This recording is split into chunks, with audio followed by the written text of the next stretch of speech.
Have you been shot? Yes. There was a guy that I didn't know he had a gun, but I just went up to him. We had issues, started fighting. Next thing you know, I feel like my legs get taken out from under me. Whoa. That's part of, living that type of lifestyle. My name is Johnny Chang, former gang member from the San Gabriel Valley, east side of Los Angeles. Was there a hazing process that you had to go through before joining? Like how you say it's hazing, it's like a fraternity, right? So you do get jumped in, which we call it a put on. You get beat up for sometimes it's minutes, depending on what they're feeling that day. I was only 12 at the time, so. Oh, wow. Yeah, so I got pretty beat up. What they're trying to do is establish that you can take a beating, because it's part of like gang culture, at least when I grew up. When you were active, do you feel like you would have had a long life? The gang life, they call it the fast life, right? So basically, I didn't have any aspirations to live past 18. I started at 12, so for me, the whole living was about 6 years, and I did everything I wanted to do, right? Drank, smoked, did drugs, whatever I wanted to do, because I knew that we were kind of on a limited type of time, and we just didn't think anything deeper than today or what was in front of us. What is the purpose of a gang? Most gangs actually come from a struggle. So where I'm from, the gangs were formed because there was a lot of interracial bullying, basically. It started off as an organization to kind of protect each other and help each other, but in the end, it always gets corrupted. And this happens across all races. There's death, there's a lot of loneliness, there's a lot of betrayal, impulsive actions, shooting somebody just cause, robbing somebody and hurting other people. There's that part. Did it give you a sense of like family? Is that why you were there in the first place? Absolutely, bro. My father, he was an alcoholic, and he was very abusive. And he beat my mom, he beat me, he beat my brother. And I found the gang as kind of a pseudo family, like a family outside of my actual family, because although my dad was there physically, it wasn't like he was there emotionally. And then when I got in the gang, I really just didn't view them as my family anymore. And I know that sounds crazy, but at one point, my homies, my brothers were really more important to me than my father, than my biological mom. And then how long did you do in prison, if you don't mind me asking that? Sure, I went to youth authority at 12. I did 4 years and then got out for a little bit, 2 months, and went back into prison for 10 years. Can you explain the 2-second takeoff rule? So the 2-second takeoff rule, whether I stab you, whether I punch you, whether I want to jump you, whatever, I'm going to do whatever I can within these 2 seconds if I feel disrespected. And I don't care if I catch more time, because if you don't, at least in my day, everyone would punk you. They would take advantage of you. They would take your food. They would take your shoes. They would take everything from you. You have to have this mindset of, I'm gonna kill you first before you kill me. Wow. So in 2 seconds, that's the decision you have to make. And it really turned a lot of children into having this murderous spirit and just these unstable people, because that's how why it was. It was really gladiator school. Yeah, wow. Hey, how you doing? You feeling all right? A little stressed? Got it. I think I have just what you need. Our partner for this video, Skylight, has a bunch of mindfulness and spiritual wellness tools that might help you out. Here, try repeating these affirmations to help you calm down. I'm safe and at peace. I'm not in harm's way. I can choose to respond in a positive way. My future is bright and my past is behind me. Things are neither good nor bad. They just are. I can feel the stress flowing out of me as I slow down and focus on my breath. I can get through anything with the help of my higher power. Did that help?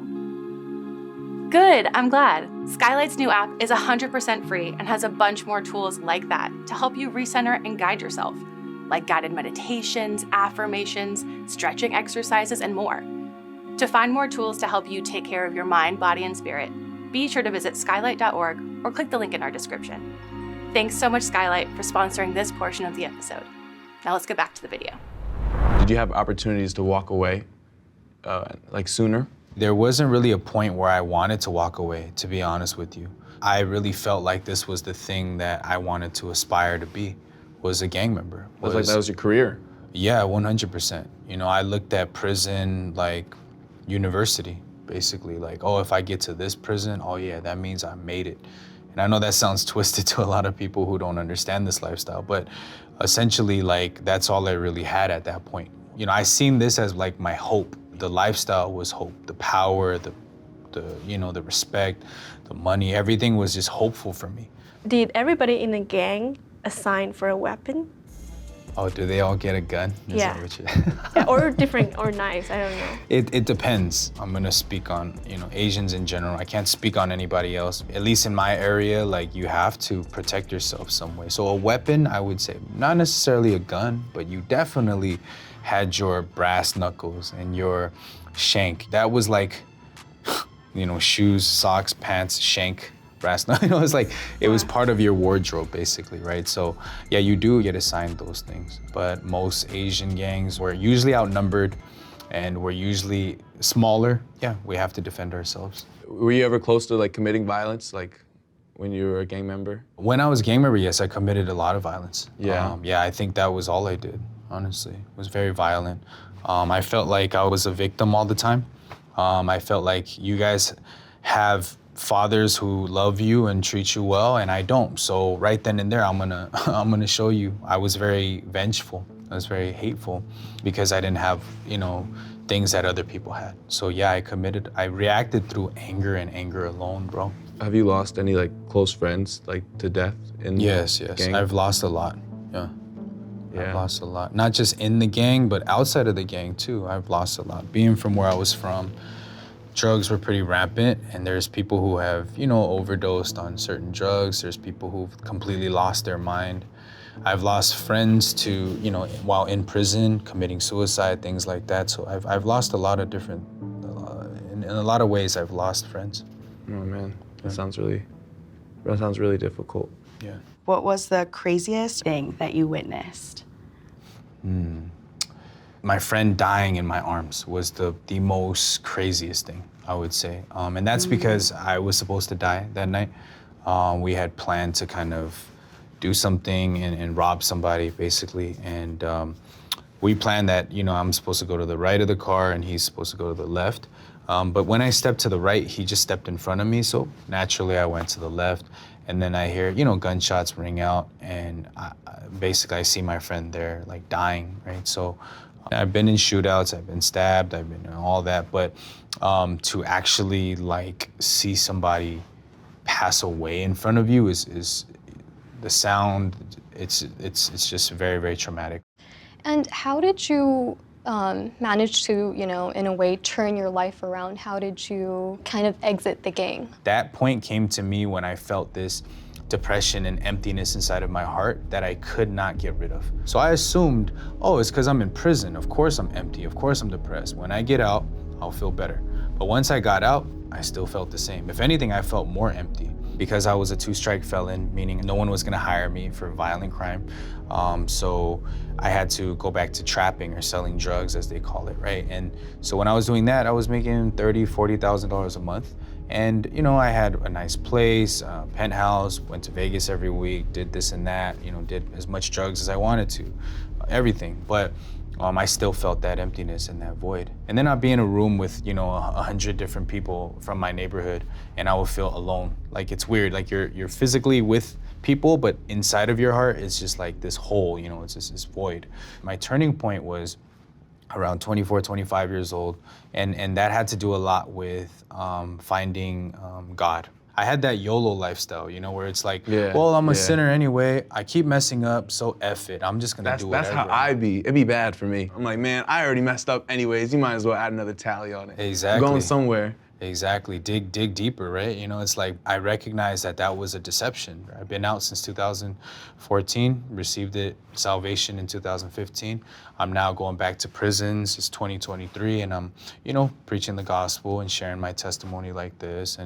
And yeah, bro, I feel happy. I don't live that YOLO lifestyle anymore. If you could tell your younger self one thing before joining the gang, what would it be? I would tell myself, don't trust myself.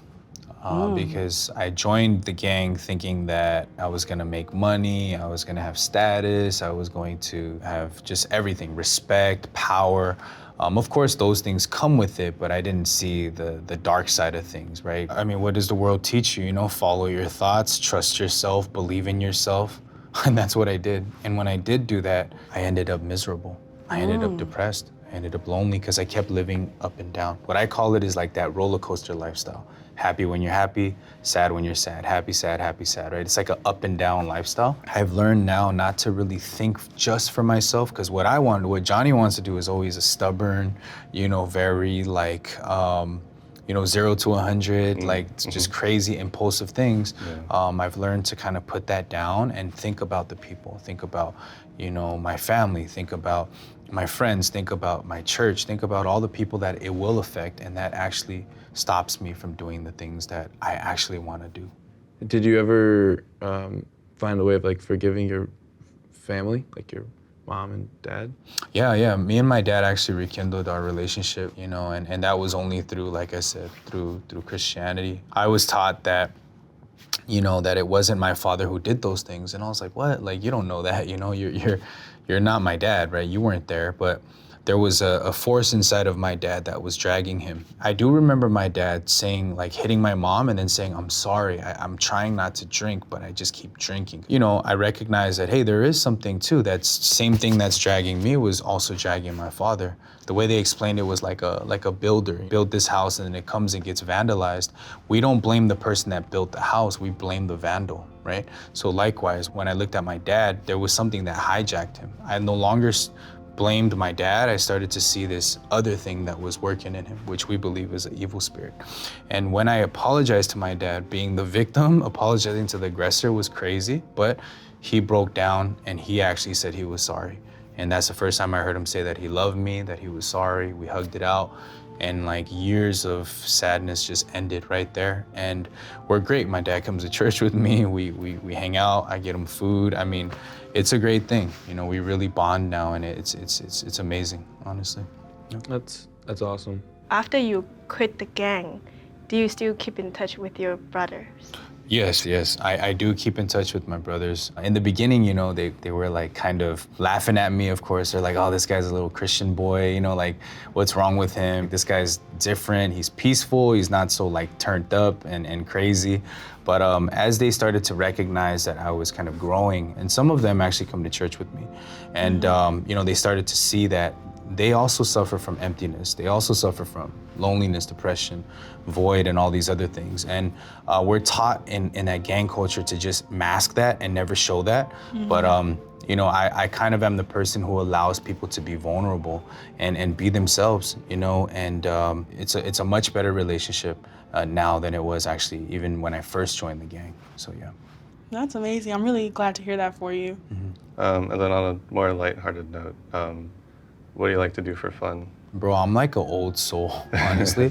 I like to fish. I know that's crazy. Really? Oh, okay. Yeah, Oh, that's cool. I like to fish, and I like to eat fish too. So it's like a double, you know.